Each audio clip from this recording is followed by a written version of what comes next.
श्री श्री आनंदमयी मात की जय. The performance of japa has a beneficial result of its own. When a person practices japa and dedicates its fruit to God, the fruit can never be destroyed or lost. When the time is ripe, God will return it to the aspirant. When the sadhaka begins to notice that his desires and passions are growing weaker and weaker, he should understand that God is in this way bestowing upon him the fruit of his practice. This is why one does japa samarpana, offering one's japa to one's ishta. Different kinds of flowers are prescribed for different kinds of puja. Similarly, there are various mantras and various kinds of rosaries.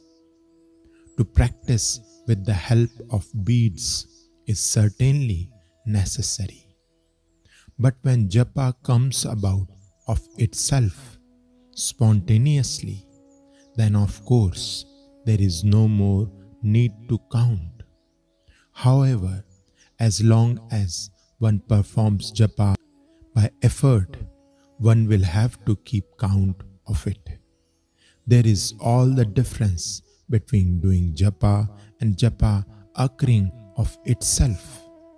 The mind must reach a condition where it cannot remain without the remembrance of God. Having as one's soul pursued the self-revelation of that palace of jewels in the form of word akshara, of God who himself present in his creation is imperishable, eternal.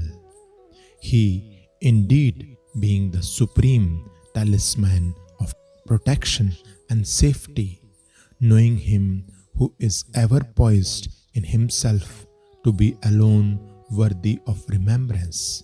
This is the highest good.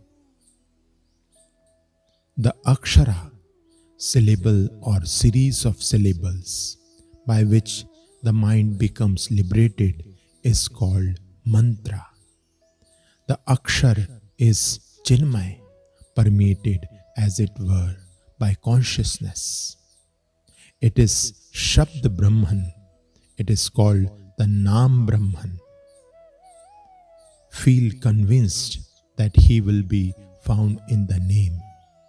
Have firm faith that the seed that has been buried in your consciousness will without fail grow into a tree. Just as after sowing a seed, it has to be watered and manured, similarly, the seed in the form of mantra will be made to sprout when provided with the necessary nourishment in the form of satsang.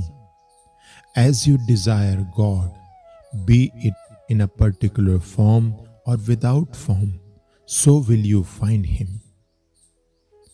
The name and the named are identical, for he himself appears as name. The latter akshara is indeed God's own guise. When the name one repeats becomes alive, it is as when a seed is sown, the tree grows out of it. If the name that appeals most to any particular person is constantly repeated, one arrives at the realization that all names are his names, all forms his forms. Furthermore, that he is without name and form will also by and by come to light. Shri Shri आनंदमयी मात की जय.